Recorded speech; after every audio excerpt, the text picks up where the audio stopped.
Graça e paz para todos vocês, meus irmãozinhos e minhas irmãzinhas. Glórias a Deus por eu poder estar aqui mais um segundinho para poder falar para você do Santo Evangelho do nosso Senhor Salvador Jesus Cristo. Embora já foi pregado, tá? Pelo apóstolo Paulo, mas hoje tem muito engano cobrindo os olhos dos nossos irmãos que estão em multidão seguindo o homem. E deixa de seguir a Deus. E tem exemplo claro, não devemos seguir o homem. Paulo diz que todos os homens são mentirosos e Deus sempre verdadeiro. Porque é santo, né? Nós somos falhos. Não devemos deixar de seguir a Jesus para seguir o homem. De espécie nenhuma, meus irmãos, não faça isso. Eu quero deixar aqui a senha do canal no YouTube, que você possa acessar aqui os vídeos do irmãozinho e você vê se tem alguma coisa boa que te agrada. Tem vários vídeos lá, tá bem, meu irmãozinho? Arroba o irmãozinho 7969. Aí tem minha foto no cantinho embaixo, lá em cima. É só clicar em cima e você abre e seleciona os vídeos que você quer ouvir. E eu espero que você goste. Embora é de Jesus, tá? Eu quero deixar uma palavrinha para vocês aqui. O pecado dentro do sistema. Tá? Dentro de nós estamos falando de uma coisa e de outra, e o pecado está ali. Muitas vezes nós tentamos abafar o pecado e deixar aquilo ali que a Virgem nunca perdeu o irmão, uma coisa ou outra. A Paulo está dizendo que nós temos que eliminar o pecado. Não podemos deixar, não. Nós temos que eliminar, não é lá fora. Teremos que eliminar é dentro, onde nós estamos circulando e junto com os irmãos. Se o irmão cometeu alguma torpeza, pecado gravíssimo mesmo, ele tem que ser punido, tá certo? É o que Paulo está dizendo aqui. E nós vamos dizer aqui, é o pecado dentro do sistema. Diz assim, o livro de 1 Coríntios, o capítulo é o 5, diz assim, o versículo 1 diz assim: para que a recebais no Senhor de um modo digno dos santos, imoralidade que nem mesmo entre os gentios se vê, a ponto de ouvir quem vive com a mulher de seu pai. Olha que pecado gravíssimo, né? Paulo está dizendo aqui que essa pessoa entre eles estaria vivendo com a mulher do seu pai. Como que é? Um exemplo, tá? Vamos dizer, a pessoa casa e tem um filho. Tá? E esse filho cresce. Aí dá um tempo lá, o pai dele arruma outra pessoa e vive um certo tempo com ela. E esse rapazinho já está ficando já de 17, 18, 19 anos, 20, por aí afora. E aí ele deixa essa outra pessoa e vai arrumar outra vida. Aí o filho estaria juntado ou casado com essa outra pessoa que tinha sido mulher do pai dele. Então Paulo está dizendo aqui que isso não é torpeza, é o pior dos pecados, tá? E Paulo está falando, vamos ver o que Paulo está falando aqui para os irmãos, tá? Que estava acompanhando. O versículo 2 está dizendo assim: e vós estáis inchados, e nem ao menos praticaste para que fosse tirado de vós. Mas quem praticou esse mal? Paulo está perguntando quem foi que praticou esse mal entre eles, né? E no caso, aqui ele vai estar falando, foi um dos irmãos, não é pessoal de fora não, tá? Foi um dos irmãos deles, da congregação deles. Eu, na verdade, ainda que ausente no corpo, mas presente no espírito, já julguei como se estivesse presente.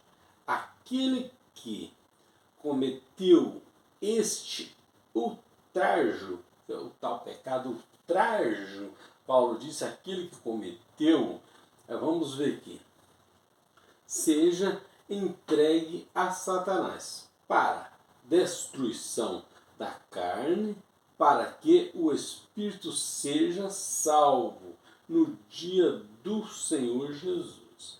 Ele está dizendo para entregar a pessoa, quer dizer, eliminar a pessoa do meio deles, né? Vai lá para onde você quiser, menos aqui no meio você não vai poder ficar, porque está praticando uma coisa gravíssima. Aquilo ali seria um escândalo para toda a congregação. Como é que essa pessoa está no meio dos outros aqui, saiu com a esposa do pai dele e está aqui agora no meio de todo mundo como nada aconteceu? Com certeza iria destruir a congregação inteira. Concorda, meus irmãozinhos? É alguma coisa, alguns tipos de pecado que, queira sim, queira não, a gente é obrigado a falar e fazer que nem Paulo fez com Pedro, com Ceifa, é falar no meio da igreja mesmo para todo mundo saber daquilo ali, para ser punido a pessoa, tá? É assim, meus irmãozinhos. O versículo 6 diz assim: não é boa a vossa jactância, não sabeis que um pouco de fermento leveda a massa toda. Aqui quis dizer um pouco de fermento, que quer dizer o seguinte, meus irmãos, esse irmãozinho sozinho, se ele não for punido, ele vai acabar com a congregação inteira. Seria isso que ele está dizendo ali, um pouco de fermento leveda a massa toda. Que ele está dizendo, esse líquido, ele sozinho vai destruir a congregação devido ao tamanho do pecado tão grande que todo mundo fugir. Quem vai querer viver com uma pessoa dessa, com essa medida? De espécie nenhuma, você concorda? Eu também concordo. Expulgai-vos o fermento velho, para que seja massa nova, assim como sois sem fermento. Porque Cristo, nossa Páscoa, já foi sacrificado. Meu amigo, Cristo já foi sacrificado. Você está procurando coisas erradas no meio da congregação, chamando os irmãos de irmão, difícil, não é? E tem muitos, hein? Não só não, aqui está dando um exemplo, tem muitos assim. Tá chamando de irmão, irmão daqui, irmão dali, que você vira de costas, você vai ver, o cara está na perdição, uma das piores que você possa imaginar, certo? O versículo 8 diz que assim, pelo que celebramos a festa não com o fermento velho, nem com o fermento da malícia e da corrupção, mas com os asmos da sinceridade e da verdade. Quer dizer, é que ele está dizendo, aqui nós contentamos com a sinceridade e a verdade. Então, esse negócio de estar pensando, fazendo uma coisa errada e está encoberto no meio dos irmãos, não fica, né? Tem que ser posto fora. Ou você arruma e fica, ou você sai. A escolha é simples, porque não pode. Você não pode, onde você está falando a verdade, você permitir que a mentira vinga. Não pode vingar, tem que ser tirada. Certo, meus irmãos? Por isso que estamos hoje, aí você vê uma idolatria ferrenha, tá? Você vê, um homem saiu lá e fez tal, e tem lá 300, 400 pessoas atrás. O outro homem saiu não sei o que é lá, não sei fazer não sei o que é lá, tem mais 400, 500 pessoas atrás. Esse tipo de coisa estão tudo cego, por causa da mentira, cegaram ele. Eles falam que o Deus no diminutivo desse mundo cegou eles. O Deus é esse aí, a mentira que está variando no ouvido das pessoas e eles estão acreditando naquilo ali e está cego atrás daquilo ali. Nós precisamos esquecer disso, meus irmãos. No versículo 9 diz assim: já por carta vos escrevi que não vos comunicais com os que se prostituem. Presta bem atenção, hein? Ele está falando aqui com os que se prostituem. Ele está dizendo não é o mundo não, é o pessoal dentro, tá? Ó, o 16. O 10. Com isso, não me refiro à comunicação em geral com os devassos deste mundo, ou com os avarentos, ou com os roubadores, ou com os idólatras, porque então vos seria necessário sair do mundo, porque no mundo que só tem esse tipo de coisa que acabamos de falar aqui agora dos pecados, né? Então ele diz que aqui teria que sair do mundo se nós fossemos separados dessas pessoas. Mas nós estamos para ensinar para essas pessoas quem é Jesus, né? O versículo 11.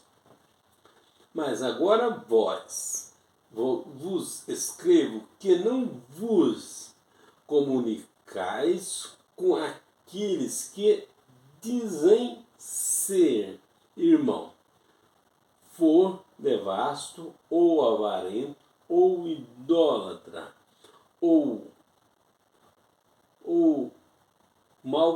maldizente, ou beberrão, ou roubadores. Com esses tal, nem sequer com mais. É que Paulo está avisando para eles aqui, esse tipo de gente que eles citaram aqui nos pecados, vamos dizer, isola deles, porque é para te levar você para o abismo, é daqui para ali, meus irmãos. Para você falar para o irmão, ele acreditar na verdade, que trabalho que esse cara está me dando para falar para ele a verdade. Mas se você fala uma mentira, aquilo é que nem pólvora, ó, alastra. Além dele acreditar, você está contando para todo mundo ainda, para que os outros acreditem também. É a mentira, sim. Nós precisamos tirar do meio de nós a mentira. Eu propus, desde quando, já uns 20 anos atrás, eu propus no meu coração de jamais falar uma mentira, seja o que for, doa quem doer. Eu não tenho que estar, eu vi você fazendo uma coisa e está apontando, não, de jeito nenhum. Mas se eu for perguntado sobre aquele assunto, eu não posso negar que eu não vi, porque eu vi. Como é que eu vou negar? Se eu negar, eu estou mentindo.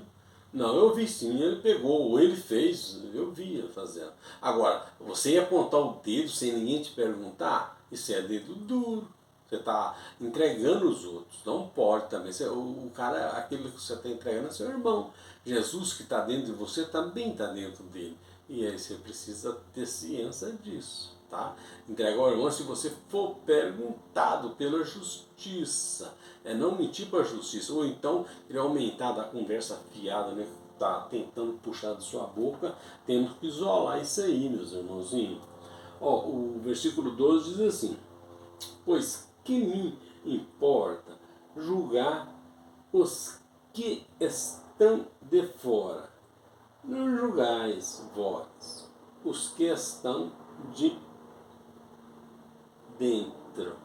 Em vez de julgar de fora, por que eu não julgo de dentro, né? O que está dentro de você ele todo dia, por que você não julga aquilo? Mas está querendo julgar o irmão que está lá fora. Então, é pesado isso aí. É um julgamento que a gente faz com os outros lá de fora. Ele não está no nosso convívio.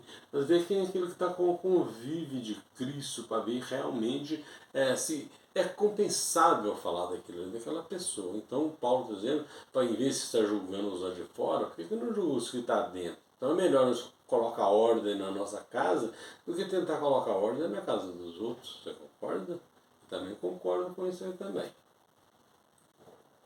O versículo 13 diz assim: mas Deus julga os que estão de fora, tirai esse iníquo do meio de vós.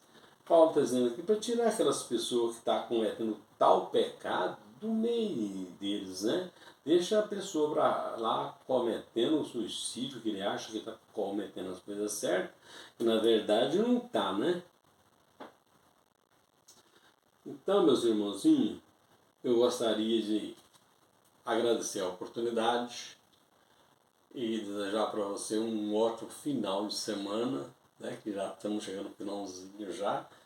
E que muito obrigado por ter ouvido, nem que seja uma palavrinha do Evangelho, tá? Graça e paz para todos vocês. E até a próxima, meus irmãozinhos. Muito obrigado.